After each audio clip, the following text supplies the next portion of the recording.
Hello dear students, आज हम 11th physics का पहला यूनिट यहाँ पे डिस्कस करेंगे, जिसमें पहला टॉपिक जो है that is derivative of function.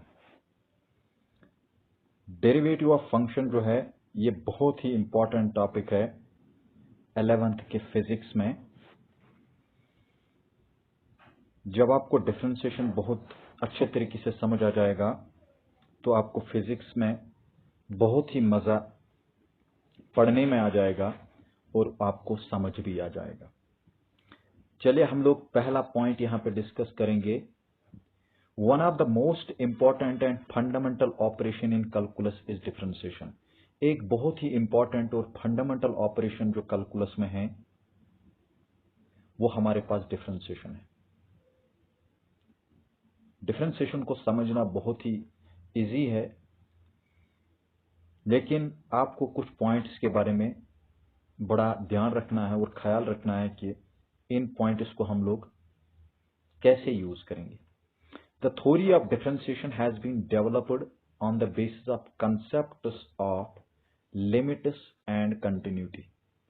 जो हमारे पास थ्योरी ऑफ डिफरेंशिएशन है ये डेवलप हो रही है on the basis of concepts of limits and continuity. Limits and continuity इसमें बहुत ही इंपॉर्टेंट है।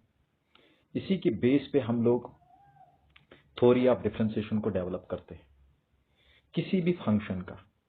इन डिफरेंशिएशन एज्यूमिंग ए स्मॉल इंक्रीमेंट, ये बहुत ही इंपॉर्टेंट यहां पे याद रखना है कि स्मॉल इंक्रीमेंट चेंज जो है वो इसमें ज्यादातर हम लोग देखते हैं। तो देखिए आपको मैं एक चीज यहां पे बताऊंगा। अगर हमारे पास y equal to f of x होगा तो इसमें हमारे पास दो वेरिएबल्स है। देखो ये जो एक्स है इसको बोलते हैं इंडिपेंडेंट वेरिएबल। क्या बोलते हैं? Independent variable.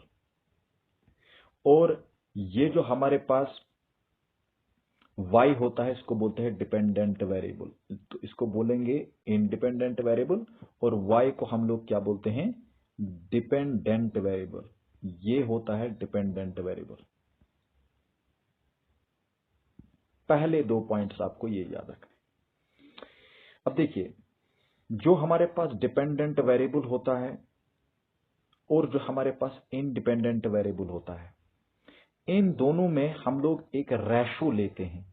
जब हम इनके दरमियान एक रेशो लेते हैं तो उस रेशो को अगर हम देखेंगे तो वो जो रेशो होना चाहिए वो तो पॉजिटिव क्वांटिटी होनी चाहिए। अगर हाउएवर वो कितना भी स्मॉल हो लेकिन होनी चाहिए positive quantity.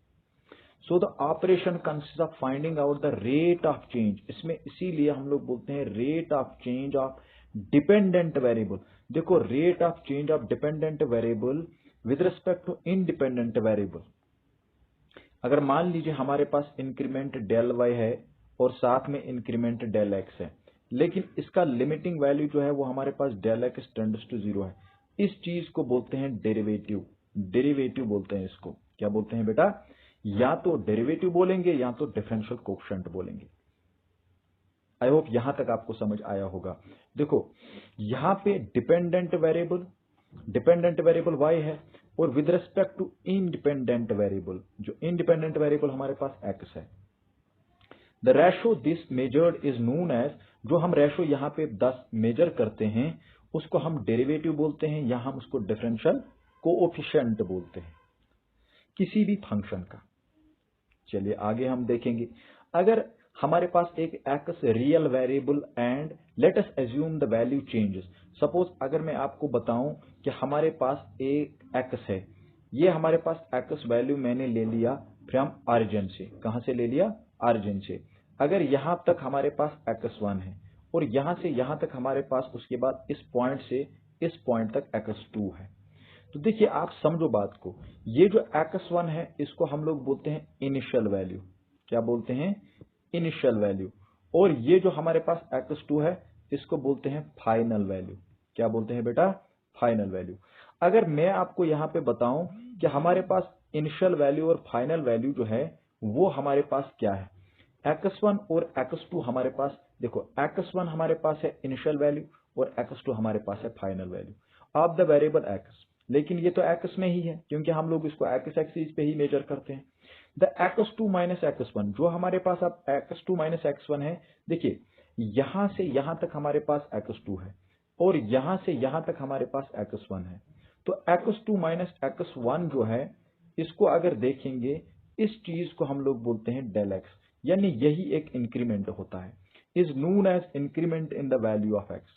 For example, if we assumed the value of x changes from 3 to 3.0, देखो अगर मान लीजिए यहां से 3 है और उसके बाद यहां तक हमारे पास 3.01 है, तो मुझे बताइए डेल एक्स किसके बराबर आएगा? डेल एक्स आएगा 3.01 माइनस 3, तो इसका मतलब है इंक्रीमेंट आ जाएगा 0.01। बिल्कुल आसान मैंने आपको बता दिया। यहां पे देखिए इंक्रीमेंट हमारे पास 0.01 है। A small increment in the value of x is usually denoted by del x, या तो del x से इसको डिनोट किया जाता है या तो हम इसको h से डिनोट करते हैं। यहां पे मैं भूल गया था लिखना, तो यहां पे h से भी इसको हम लोग डिनोट करते हैं। Be it is increment, then it is final value is. अब आप मुझे बताइए यहां फाइनल वैल्यू क्या आएगा? देखो समझो बात को, अगर यहां से यहां तक हम लोग मान लेंगे, यहां से यहां तक हमारे पास x है, अगर यहां तक x है, उसके बाद कितना इसमें ऐड हुआ, वो डेल x हुआ। तो टोटल फाइनल वैल्यू जो x2 यहां पे होगा, वो x2 जो था वो हमारे पास किसके बराबर आएगा? एक तो x आएगा, एक तो वो डेल x आएगा। तो फाइनल वैल्यू हमारे पास या तो x प्लस डेल x होगा या तो x प्लस डेल x के बदले हम h भी लिख सकते हैं, कोई दिक्कत की बात नहीं है, क्योंकि इंक्रीमेंट को हम लोग h से भी लिखते हैं। अच्छा, it is to be noted here that the symbol del is conveniently used to denote a small increment। अब यहाँ पे पॉइंट बता रहा है कि del जो है इसको आमतौर पे हम लोग यूज करते हैं एज इंक्रीमेंट। क्या करते हैं? Increment of the value of variable x, यानी वेरिएबल x का। Denotes that the small increment in the value of variable x। ठीक है, it should not be confuse. देखो बहुत सारे स्टूडेंट इसमें कंफ्यूज होते हैं कि शायद ये डेल डॉट एक्स है, मतलब इन दोनों के दरमियान प्रोडक्ट है। नहीं, ऐसा मीनिंग नहीं है। डेल का मीनिंग जो है और एक्स का मीनिंग जो है अलग अलग है। इसका मीनिंग है इंक्रीमेंट। क्या है बेटा? इंक्रीमेंट। लेकिन यहां पे ये जो एक्स है इसका मीनिंग है ये है हमारे पास वेरिएबल। और किस इंक्रीमेंट ऑफ वेरिएबल, ये उसी वेरिएबल का इंक्रीमेंट है। तो आप, आई होप आपको ये समझ आया होगा। चलिए लेट अस कंसीडर, हम लोग एक फंक्शन लेते हैं। देखो फंक्शन हमारे पास है y equal to f of x, लेकिन यही फंक्शन जो है ये 3x माइनस 1 है। अब आपको पता है ये एक सिंगल वैल्यूड फंक्शन है, सिंगल वैल्यूड फंक्शन है of x when x is equal to 3। अगर आपको कोई बोलेगा x 3 के बराबर है, तो y जो हमारे पास होगा वो किसके बराबर होगा? 3 इंटू 3 माइनस 1, वो तो बनेगा 9 माइनस 1, यहां पर बनेगा 8। चलिए बहुत आसान है। But also when x changes from 3 to 3.01 then the change of value of y becomes.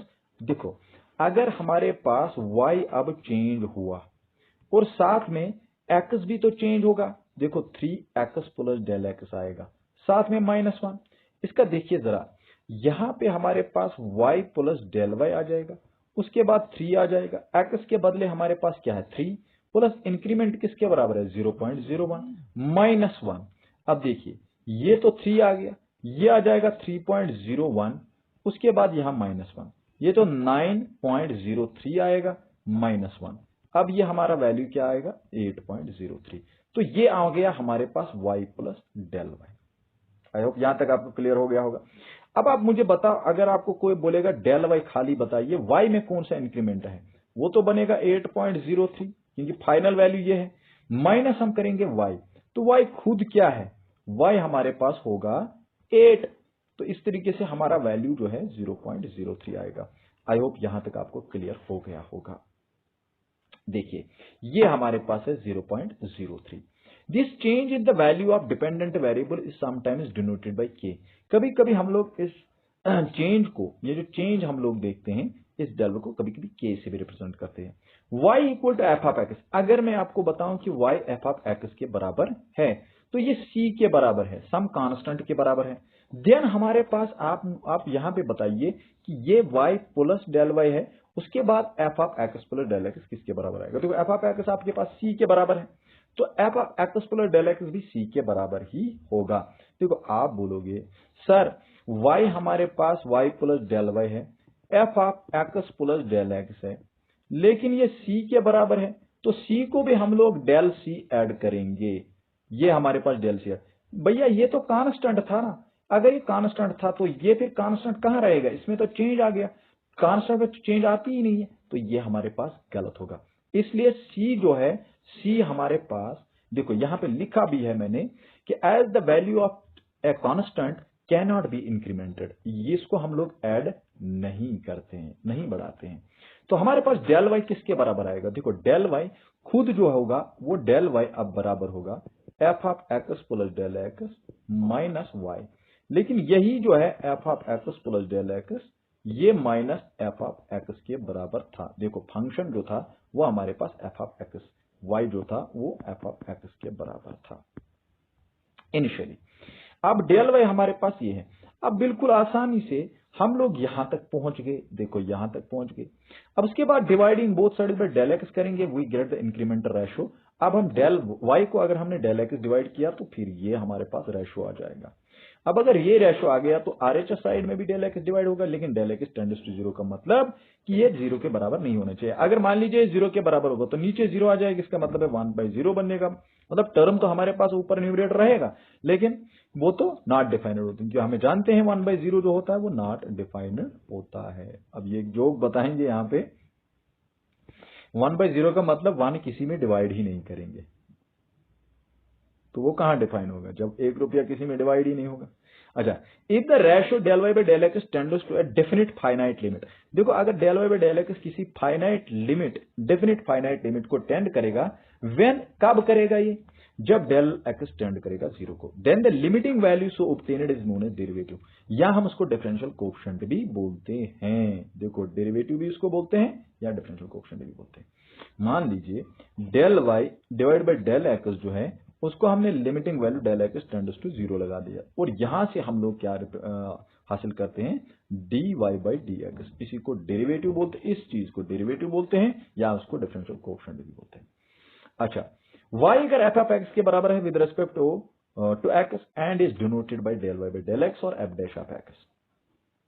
अब आप मुझे बताइए अगर इसको लिमिट यहां से ले लेंगे, यहां से लेंगे, तो ये हमारे पास d y by d x आएगा, तो एफ डैश ऑफ एक्स किसके बराबर होगा, limit del y by del x tends to zero. अब यहां पे डेल वाई जो है ये तो मैंने अभी बोला था, डेल वाई हमारे पास इसके बराबर है, देखिए डेल वाई इसके बराबर है, तो इसके बदले हमने ऊपर ले लिया ये वाला पॉइंट। अब देखिए अब हम क्या करेंगे काम, ये जो डेल एक्स है, ये वाला डेल एक्स जो है और ये जो डेल एक्स है, इसको हम रिप्लेस करेंगे किससे बेटा, एच से रिप्लेस करेंगे। तो हम लोग इसको ऐसे भी लिखेंगे, द प्रोसेस ऑफ, अब देखिए बहुत important point, the process of obtaining the derivative of a function is called differentiation. देखो ये जो हमारे पास प्रोसेस होती है ना, क्या हासिल करने के लिए, डेरिवेटिव हासिल करने के लिए, किसी भी फंक्शन का डेरिवेटिव हासिल करने के लिए जो प्रोसेस हम लोग यूज करते हैं उसको डिफरेंशिएशन बोलते हैं। This method of finding out the derivative of a function applying the definition is known as differentiation. यही प्रोसेस और यही मेथड हम लोग जो यूज कर रहे हैं, जिसके जरिए हम लोग डेरिवेटिव फाइंड आउट करते हैं, या तो हम उसको फर्स्ट प्रिंसिपल से करेंगे या तो बाय एब इनिशियो मेथड के जरिए करेंगे। तो ओवरऑल हम लोग क्या फाइंड आउट करते हैं, d y by d x, और वो जो प्रोसेस होती है उसको हम डिफरेंशिएशन बोलते हैं। अच्छा, इसको हम लोग कभी कभी देखो d y by d x को कभी कभी ऐसा भी लिखा हुआ होता है, d by d x of y और d by d x of f of x, और कभी कभी d capital d f of x होता है, ऑफन वाई डैश होता है, कभी कभी वाई वन होता है, मतलब कभी कभी वाई डैश लिखा हुआ होता है, तो इसका मतलब भी d y by d x है। वाई वन का मतलब भी d y by d x है, is also to denote d y by d x, इसका मीनिंग भी यही है। The symbol of d by d x और d is a differential operator. देखो ये जो सिंबल होते हैं ना, ये दो सिंबल, इनको हम लोग डिफरेंशियल ऑपरेटर बोलते हैं। D y by d x denotes, क्या मतलब क्या है इसका, y का derivative with respect to x, यानी एक्स डेरिवेटिव।